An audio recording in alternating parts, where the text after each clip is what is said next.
Maraming mga taga-Marikina ang dumalo sa year-end concert at pa-fireworks display kagabi sa Marikina Sports Center. Ang ilan nagbahagi ng kanilang New Year's resolutions. May unang balita si EJ Gomez. Hindi mahulog ang karayom ang Marikina Sports Center kagabi nang ginanap ang libreng year-end concert at engranding fireworks display. Ang programa puno ng tugtugan, kantahan at good vibes. Bukod sa mga taga-Marikina, may dumayo pa galing sa ibang lungsod at bayan. Ang ilan kasama ang kanilang mga pamilya. Meron ding mga magbabarkada at magkakasintahan. First na po namin yan. Ang gusto namin maging masayang bata, maranasan niya yung ganitong event sa Marikina. Kaya kahit taga-Cainta kami, pumunta kami dito para lang sa apo namin. Parang naging tradition na rin po na every year nagpupunta po kami dito sa Marikina. Bukod po dun sa kung sino po yung star ng magpe-perform, yun po yung fireworks and yung essence po ng family po. Bonding? Opo, yung bonding po. I'm proud Marikenyo. Yes, syempre, tinaabangan natin dito yung fireworks display, pati yung Poksan 2025. Syempre sa Marikina, iba ang saya.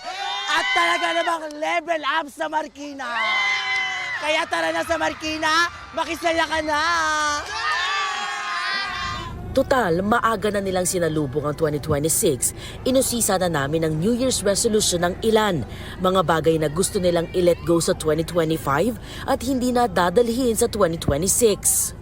Yun po, yung mga bad habits ko po, tsaka gusto ko na rin i-let go yung mga bad choices, mga ganun po. Tsaka New Year's resolution po yung more investment sa health po, ganun po.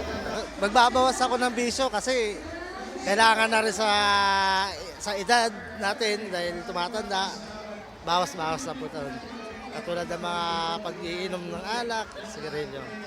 Ayaw ko nang gawin ulit yung pabayaan yung pamilya ko. Lagi ko silang kasama na lang.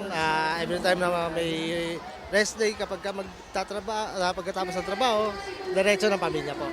Hindi na po kung saan sa pupunta po. Happy New Year! Matapos ma-enjoy ng lahat ang maingay na pagsalubong sa taong 2026, ang mga bisita nag-late night food trip. Kanya-kanyang tsibog sa hile-hilera ng mga food stalls at abot kayang mga pagkain. Itong unang balita, EJ Gomez para sa GMA Integrated News. Igan, mauna ka sa mga balita, mag-subscribe na sa GMA Integrated News sa YouTube para sa iba't ibang ulat sa ating bansa.